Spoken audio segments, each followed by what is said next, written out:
Hello बच्चों, मेरा नाम है पुलकित शर्मा और स्वागत है आपका अपने यूट्यूब चैनल अतुलिया एडुकेयर में। तो बच्चों, आज हम लोग क्लास 10th का chapter number 3 pair of linear equation in two variables में एक्सरसाइज 3.1 का क्वेश्चन नंबर 1 करेंगे। ठीक है, तो क्वेश्चन नंबर 1 क्या दिया हुआ है यहाँ पे। Aftab tales his daughter 7 years ago I was 7 times as old as you were then. Also 3 years from now I shall be 3 times as old as you will be. Represent this situation algebraically as well as graphically. ठीक है, question समझ में आ गया ना? नहीं आया tension मत लो, अभी फिर से मैं बताता हूँ। ठीक है, सबसे पहले ये क्वेश्चन सॉल्व करने के पहले आपको ये पता होना चाहिए कि वर्ड प्रॉब्लम्स को पढ़ा कैसे आता है। ठीक है, अगर वर्ड प्रॉब्लम्स पढ़ने को नहीं आएंगे तो आप सॉल्व नहीं कर पाओगे। ओके, तो सबसे पहला स्टेप कि एक बार पूरे वर्ड प्रॉब्लम को पढ़ो। ठीक है, जैसे अभी मैंने पढ़ा, उसके बाद टुकड़ों में पढ़ना शुरू करो। कैसे, अब देखो, और उसको कन्वर्ट करो माइंड में। ठीक है, from English to Hindi. Okay, जिसका इंग्लिश थोड़ा कमज़ोर है उसके लिए बोल रहा हूँ, जिसको इंग्लिश पूरा फटाफट समझ में आता है तो उसके लिए तो ठीक है, जिसका थोड़ा सा कमज़ोर है तो वो पहले पढ़ के फिर उसके उसको इंग्लिश से हिंदी में कन्वर्ट करें माइंड में ही। ठीक है, तो जैसे कि आफ्ताब टेल्स हिज डॉटर, तो आफ्ताब ने अपनी डॉटर से कहा 7 years ago, 7 साल पहले, I was 7 times as old as you will be. ठीक है, 7 साल पहले मैं तुमसे 7 times बड़ा था, as old as you will be. ठीक है, जितनी तुम बड़ी हो।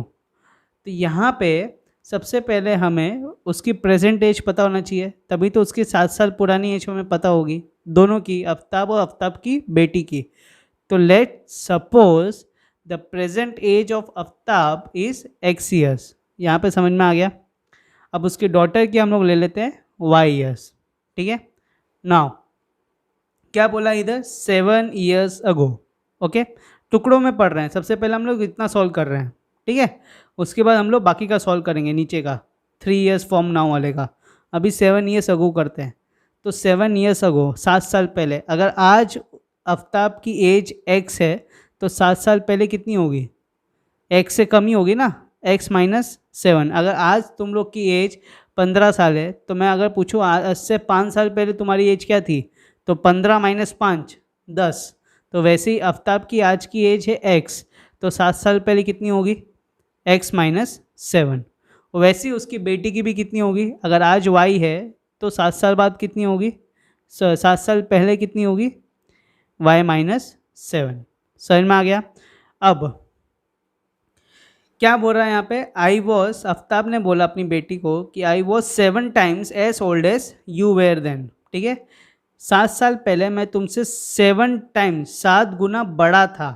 ठीक है, तो अगर दोनों का मुझे सेम रखना है तो क्या करना पड़ेगा, उसके लिए मेरे को उसके बेटी दोनों का एज, अगर इक्वेशन को बैलेंस करना है तो उसके लिए जो उसका बेटी का एज है उसको भी इक्वल रखना पड़ेगा। तो इंटू 7 कर देंगे हम लोग। ठीक है, बेटी की एज में। तो यहाँ पे इक्वेशन क्या बनेगा आपका, आफ्ताब का x minus 7 will be equal to 7 times of y minus 7। तो तभी इक्वल हो गया। ओके, अब जैसे ही y माइनस 7 का ब्रैकेट ओपन होगा तो यहाँ पे 7 will be multiplied by y, then 7 will be multiplied by minus 7। ठीक है, तो यहाँ पे 7 into y will become 7y, 7 into minus 7 will become 49। तो यहाँ पे x minus 7 will be equal to 7y minus 49। Okay, अब प्लस 7y को इस साइड लेके आएंगे तो माइनस 7y, और माइनस 7 को और माइनस 49 को इस साइड लेके आएंगे तो प्लस 49। तो यहाँ पे x minus 7y minus 7 plus 49 equal to 0। तो यहाँ पे माइनस 7 प्लस 49 क्या हो जाएगा, 42 हो जाएगा, प्लस 42। तो यहाँ पे x minus 7y plus 42 equal to 0। ये हमारा हो गया इक्वेशन 1। ठीक है, पेयर ऑफ लीनियर इक्वेशन कर रहे हैं, इसका मतलब 2 इक्वेशन आएंगे। ठीक है, ये ध्यान में रखना।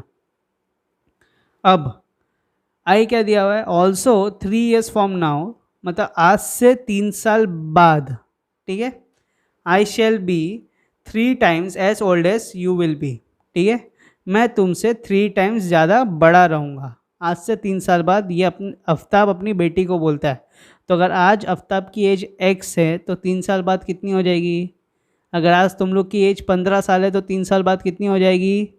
18। वैसे ही आज x है आफ्ताब की तो 3 साल बाद कितनी होगी? x+3। ठीक है, तो यहाँ पे age of Aftab will be x+3, उसकी डॉटर की भी बढ़ जाएगी, कितनी हो जाएगी? y+3। ठीक है, अब क्या बोल रहा हूँ? I shall be 3 times as old as you will be. ठीक है, मैं तुझसे 3 गुना ज़्यादा रहूँगा।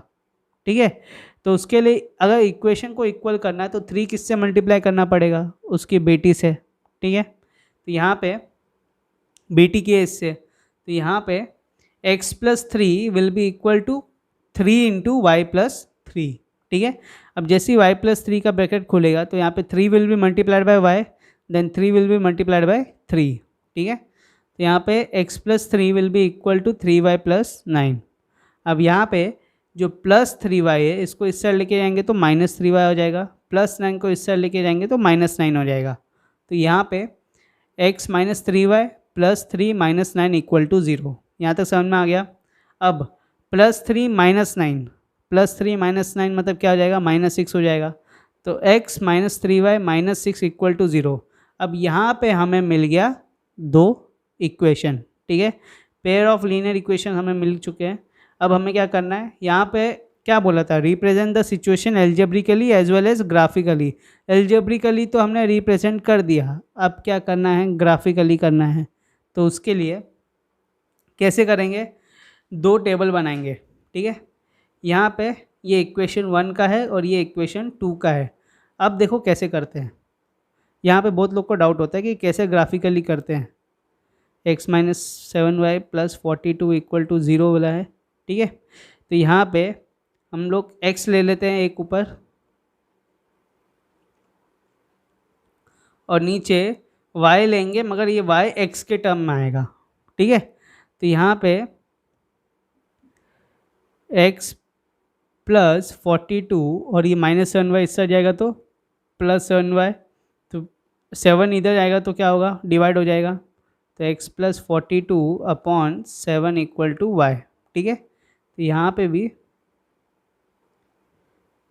x + 42/7। ओके, अब देखो यहाँ पे, अब करना कि कुछ नहीं है, एक वेरिएबल जो है यहाँ पे उसमें वैल्यू सब्स्टिट्यूट करते जाओ और दूसरा जो वेरिएबल है उसका वैल्यू आपको मिलते जाएगा। ठीक है, कैसे बताता हूँ। एक और चीज़ मैं आपको बता देता हूँ कि अगर कभी भी आपको ये अपॉन वाले टाइप के रहेंगे, ठीक है, डिवाइडेड वाले आएंगे, जैसे यहाँ पे आया x + 42/7, तो ऐसे टाइप के आएंगे, तो हमेशा याद रखना कि जो भी वेरिएबल आप यहाँ पे ले रहे हो, जैसे यहाँ पे x का वैल्यू लेंगे हम, फिर x का वैल्यू यहाँ पे भी सब्स्टिट्यूट करेंगे, तो x का वैल्यू ध्यान में ये रख के लेना कि यहाँ पे जो x का वैल्यू मैं डालूंगा उसके वजह से ये पूरा डिवाइड हो जाना चाहिए। ठीक है, इसको मेरे को फ्रैक्शन में नहीं लाना है, इसको मेरे को इंटीजर में लाना है। समझ में आया? तो यहाँ पे x की वैल्यू मैं लेता हूँ 0। ठीक है, अब x की वैल्यू 0 ली तो यहाँ पे क्या है? x + 42/7, तो यहाँ पे 0 + 42/7 will be equal to y। तो यहाँ पे क्या आएगा? 42/7, तो 7 1 जा 7 6 जा। ठीक है, तो यहाँ पे क्या आएगा? 6 आएगा। समझ में आया क्या मैं बोल रहा हूँ? तो हमेशा x का ऐसा वैल्यू लो यहाँ पे जिसकी वजह से जैसे ही उसको दूसरे इसमें सब्स्टिट्यूट करेंगे तो y भी क्या हो जाना चाहिए? होल नंबर, मतलब फ्रैक्शन में नहीं आना चाहिए कुछ भी करके। ठीक है, क्यों नहीं आना चाहिए? सिंपल सा रीज़न है कि अगर फ्रैक्शन में आएगा तो तुम लोग को प्लॉट करने में ज़्यादा दिक्कत होगा। ठीक है, तो नहीं आने के लिए मैं इसलिए बोल रहा हूँ। ओके, अब यहाँ पे x की वैल्यू मैं लेता हूँ 7। ठीक है,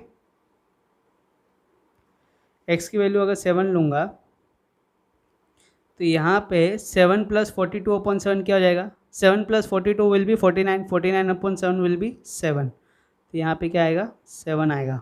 ठीक है, अब सिमिलरली हम लोग नीचे का भी वही करेंगे। तो यहाँ पे क्या दिया हुआ है? x - 3y - 6 इक्वल टू 0 दिया हुआ है। ठीक है, तो यहाँ पे x तो है एक और दूसरा y लेंगे, मगर y किसके टर्म में लेंगे? x के टर्म में लेंगे। तो उसके लिए -3y इससे जाएगा तो प्लस हो जाएगा, तो x minus 6 will be equal to +3y।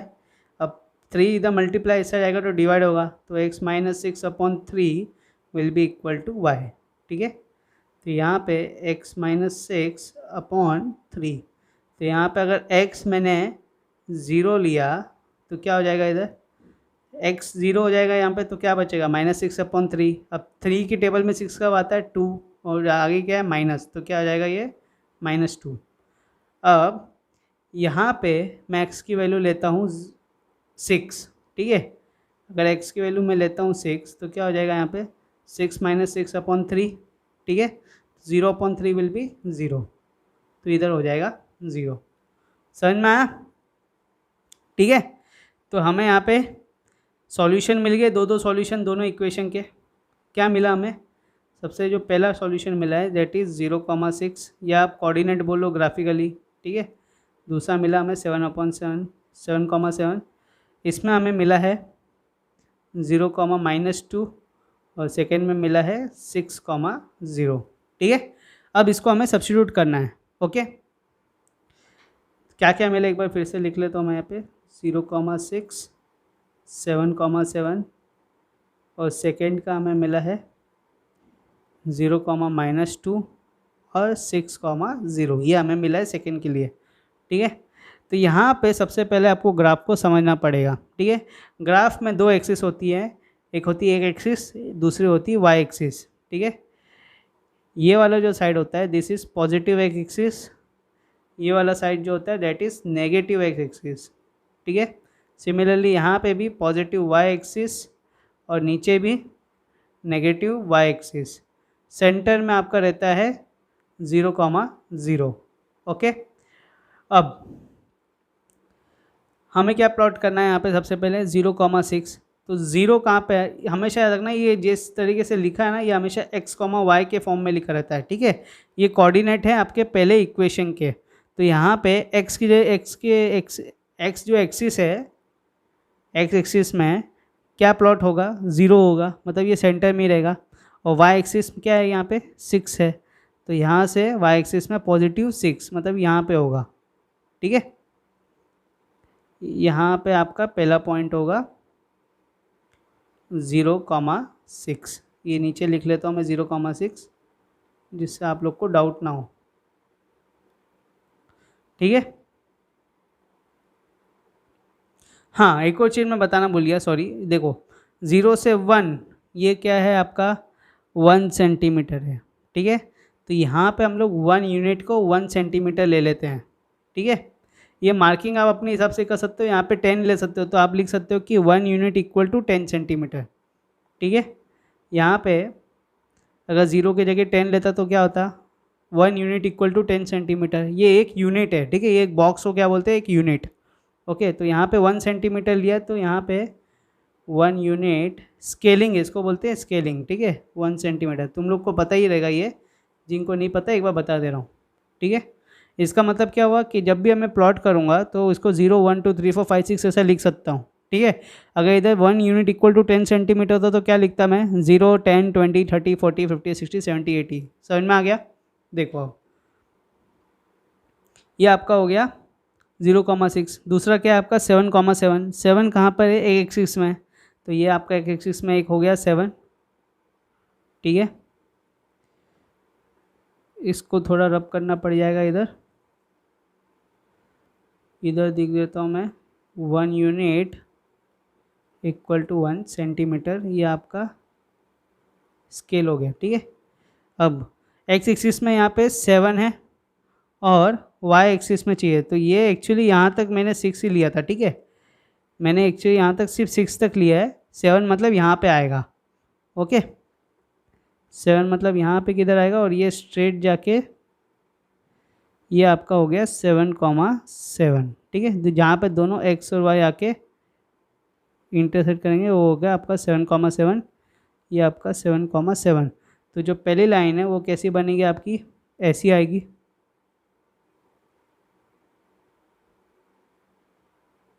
ठीक है,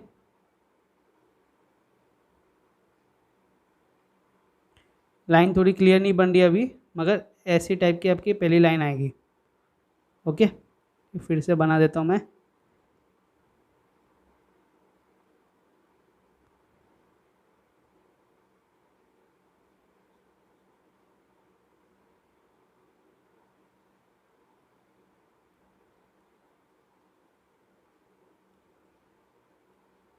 ठीक है, ये आपके पहले इक्वेशन की लाइन हो गई। ओके, कौन सी है? X minus 7y plus 42 equal to 0, ये जो इक्वेशन थी इसकी लाइन है ये। ओके, अब बात आती है आपकी दूसरे इक्वेशन की। दूसरा इक्वेशन क्या है आपका? उसका पहला आपका आया है कोऑर्डिनेट 0, -2। 0 मतलब एक्स एक्सिस में 0 है और वाई एक्सिस में -2 मतलब यहाँ पे। ठीक है, ये आपका 0, -2। ओके, अब जो सेकेंड आया है वो क्या है आपका 6, 0 मतलब एक्स एक्सिस में 6 है और वाई एक्सिस में 0 है मतलब यहाँ पे आएगा पॉइंट। ठीक है, यह आपका आ गया 6, 0। अब इसकी लाइन कैसी आएगी देखो यहाँ पे।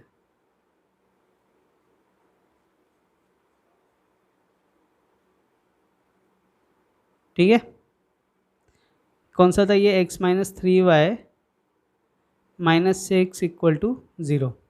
ठीक है, ये आपका सेकेंड इक्वेशन था। तो यहाँ पे आपको क्लियरली दिख सकता है कि ये दोनों जो इक्वेशन की लाइन्स आई है ये क्या है? पैरेलल है। ठीक है, इसका मतलब क्या हुआ कि इनका जो सिस्टम है उसमें कोई सॉल्यूशन नहीं है, ऊपर से इनका जो सिस्टम कैसा हो गया? इनकंसिस्टेंट सिस्टम हो गया। समझ में आ गया? तो इसके साथ आपका जो एक्सरसाइज 3.1 का क्वेश्चन नंबर 1 है वो समाप्त होता है। आई होप आपको समझ में आ गया होगा। ये थोड़ा बड़ा क्वेश्चन था, मैं थोड़ा ज़्यादा एक्सप्लेन करना चाहता था, इसलिए थोड़ा बड़ा हो सकता है ये वीडियो। ठीक है, तो एक बार पूरा समझ जाओगे तो आपको समझ में आ जाएगा कि कैसे ग्राफ को प्लॉट किया जाता है और पूरा स्टार्टिंग से आपको समझ में आ जाएगा। ठीक है, कैसे क्वेश्चन से पढ़ने से लेकर ग्राफ तक प्लॉट किया जाता है। ओके, अगर आपको कुछ भी डाउट है तो मेरे को टेलीग्राम में आप पूछ सकते हो। मेरे टेलीग्राम का आईडी है अतुल्य एडुकेट, वो ग्रुप जाके आप ज्वाइन कर सकते हो। ये जो क्वेश्चन सॉल्व किया है इसका जो पीडीएफ फॉर्मेट होगा वो आपको टेलीग्राम में मिल जाएगा, आप वहाँ पे जाके डाउनलोड कर सकते हो। अगर आपको ये क्वेश्चन समझ में आया, आप चाहते हो कि मैं इससे और भी क्वेश्चंस बनाऊँ, ठीक है, और भी ऐसे वीडियोज़ बनाऊँ, मुझे हेल्प करने के लिए आपको कुछ नहीं करना है, चैनल को जाके इसे सब्सक्राइब करो, इस वीडियो को लाइक करो, अपने दूसरे शेयर करो और बेल आइकन दबाओ फॉर न्यू नोटिफिकेशंस। ठीक है, मिलेंगे अगले वीडियो में जिसमें हम लोग एक्सरसाइज 3.1 का क्वेश्चन नंबर 2 डिस्कस करेंगे। जब तक के लिए बाय। ठीक है।